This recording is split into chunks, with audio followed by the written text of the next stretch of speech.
A. Berean 2025, Study 2.1, Hebrew Dual Nouns. Shalom. This is the first in a series of studies on the subject of Hebrew dual nouns. 1. Dual nouns in the Hebrew language.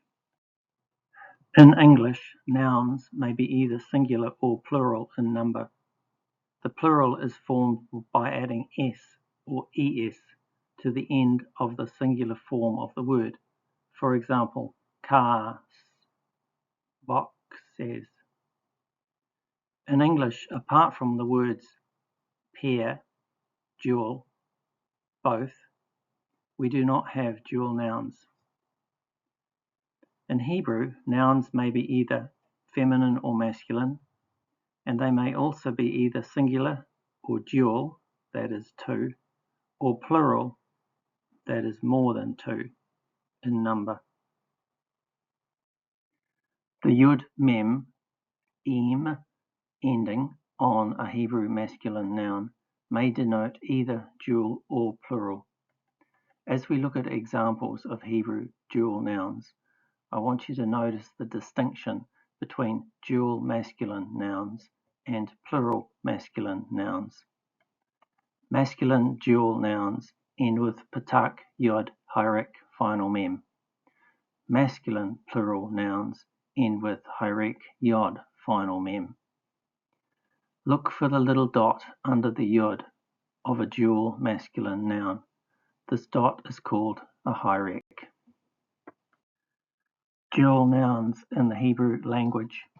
Note the singular, dual, and plural in the table presented here. Shanayim is the number 2 cardinal masculine absolute dual used when counting objects.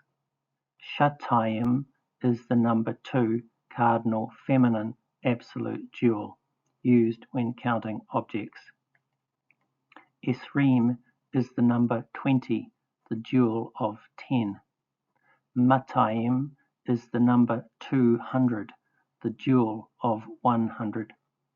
Al-Payim is the number 2000, the dual of 1000. Yomayim is 2 successive days, noun masculine dual. Shanatayim is 2 years, noun feminine dual. Some special dual nouns. Mayim, water, noun masculine dual. Why would water be a dual noun? And Elohim made the expanse, and separated the waters which were under the expanse from the waters which were above the expanse. Shamayim, sky, celestial sphere, or heaven, noun masculine dual. Why would heaven be a dual noun?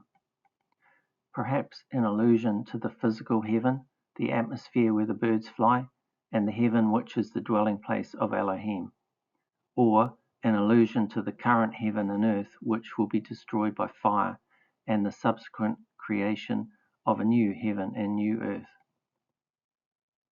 Yerushalayim, also known as Jerusalem, proper noun, masculine dual. Why would Yerushalayim be a dual noun?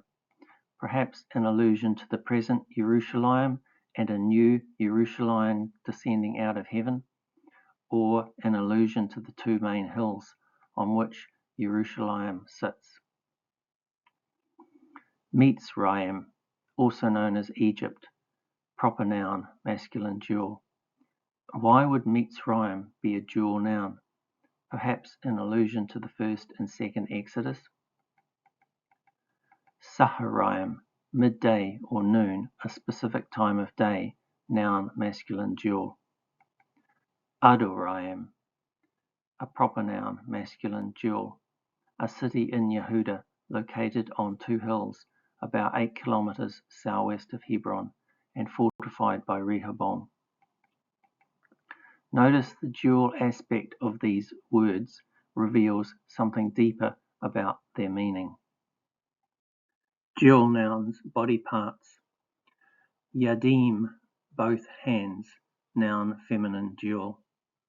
Kapayim, 2 palms of the hands, noun feminine dual. Saphatayim, both lips, noun feminine dual. Ainayim, a pair of eyes, noun common dual. Note there are only singular and dual forms of these body part nouns. What appears to be a plural is a different word from the same root. For example, safot is not many lips, it is many languages. Kapot is not many palms of the hand, it is many spoonfuls. Ainot is not many eyes, it is springs or fountains. Dual nouns, body parts. Shadayim, a pair of breasts, noun feminine dual. Oznayim, both ears, noun feminine dual. Reglayim, 2 feet, noun feminine dual. Karinayim, 2 legs, noun feminine dual. Note there are only singular and dual forms of these body part nouns. What appears to be a plural is a different word from the same root. Dual nouns, body parts. Shainayim, 2 rows of teeth, noun feminine dual. Kainapayim, a pair of wings, noun feminine dual. Karanayim, 2 horns, noun masculine dual. Note there are only singular and dual forms of these body part nouns. Where a creature has many wings, it is described as having many pairs of wings. Karanot appears to indicate many animal horns, noun masculine plural, but the term is only ever used to describe the 4 horn-like structures on the altar of sacrifice. 2. Conclusion. 1. Dual nouns are a significant part of Hebrew grammar. 2. The dual aspect of some nouns reveals something deeper about their meaning. 3. Nouns with respect to body parts which come in pairs are only ever singular or dual. They are never plural. A creature having more than 2 of a body part is described as having multiple pairs of wings, feet, eyes, etc. 4. Dual masculine nouns end with pathah-yod-hireq-final mem. Plural masculine nouns end with hireq-yod-final mem.